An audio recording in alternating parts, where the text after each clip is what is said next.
বাবা দক্ষিণেশ্বর মহাদেবের শিবরাত্রি উপলক্ষে দিবারাত্রি ক্রিকেট প্রতিযোগিতার সূচনায় দীপক সার দক্ষিণ কয়া বাগমারিতে বাবা দক্ষিণেশ্বর মহাদেবের মন্দির প্রাঙ্গণে অনুষ্ঠিত হলো দিবারাত্রি ক্রিকেট প্রতিযোগিতা। রামনগর 1 ব্লকের অন্তর্গত গোবরা পঞ্চায়েত দক্ষিণ কয়া এলাকায় এবার দিবারাত্রি শর্ট হ্যান্ড প্রতিযোগিতা ক্রিকেট শুভ সূচনা করলেন রামনগর 1 পঞ্চায়েত সমিতির সদস্য তথা বিশিষ্ট সমাজসেবী দীপক সার। উদ্বোধনে উপস্থিত ছিলেন গোবরা অঞ্চলের প্রাক্তন প্রধান বিশ্বমুকুল দে ও বিশিষ্ট অতিথিবর্গ। সংবাদ মাধ্যমের মুখোমুখি হয়ে দীপক সার বলেন, বর্তমান যুব সমাজকে মাঠমুখী করতে হবে।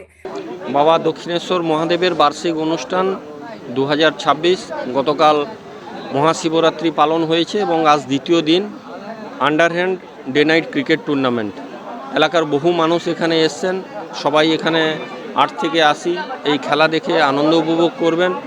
আমি কমিটির সভাপতি, সম্পাদক, কর্মকর্তা এবং ক্রীড়ানুরাগী ব্যক্তিত্ব এবং খেলোয়াড় বন্ধু, আম্পায়ার, কমেন্টেটর এবং ম্যাচ অফিসিয়াল প্রত্যেককেই আমার পক্ষ থেকে শ্রদ্ধা, শুভেচ্ছা, অভিনন্দন জানাই।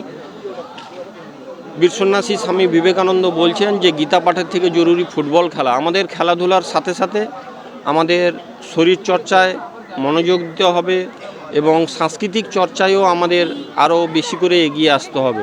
শুধু পড়াশোনা করলে হবে না, পড়াশোনার সাথে সাথে আমাদের খেলাধুলারও প্রয়োজনীয়তা রয়েছে।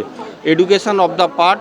তাই যদি আমাদের শরীর ভালো না থাকে তাহলে মন ভালো থাকবে না, মন ভালো না থাকলে আমাদের ছাত্রছাত্রীরা পড়াশোনায় আরও বেশি দূর এগোতে পারবে না।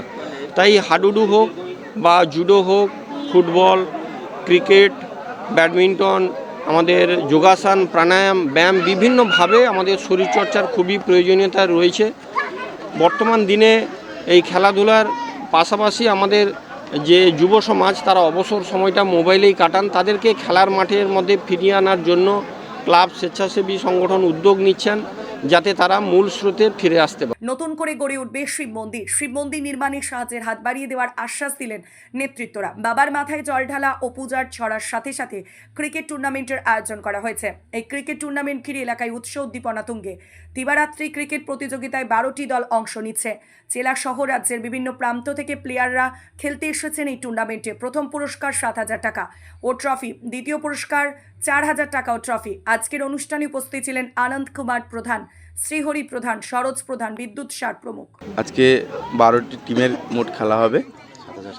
প্রথম পুরস্কার থাকবে সুদৃশ্য ট্রফি সহ 7,001 টাকা এবং দ্বিতীয় পুরস্কার সুদৃশ্য ট্রফি সহ 4,001 টাকা। দিনেরই খেলা, দিবারাত্রি খেলা হবে, নকআউট টুর্নামেন্ট হবে। আজকেই শেষ হয়ে যাবে। ট্রফির দাতা রয়েছেন রথীন্দ্রনাথ কামিলা। আমরা খুবই আনন্দিত এবং আপ্লুত যে এখানে নতুন করে একটা শিব মন্দির প্রতিস্থাপন হবে। যারা আজকের অতিথি হিসাবে উপস্থিত ছিলেন ওনারা তো সাহায্য সহযোগিতা করবেন, সেই সাথে এলাকার সকল স্তরের মানুষের কাছে আমরা আবেদন জানাবো আপনারা সবাই এগিয়ে আসবেন যাতে এখানে শিব মন্দির প্রতিস্থাপিত হয়ে আগামী দিনে শিবরাত্রির যে অনুষ্ঠান সেটা যেন এই মন্দির উদ্বোধনের মাধ্যমে পালিত হয় বা উদযাপিত হয়। আমার নাম মিলন বেরা।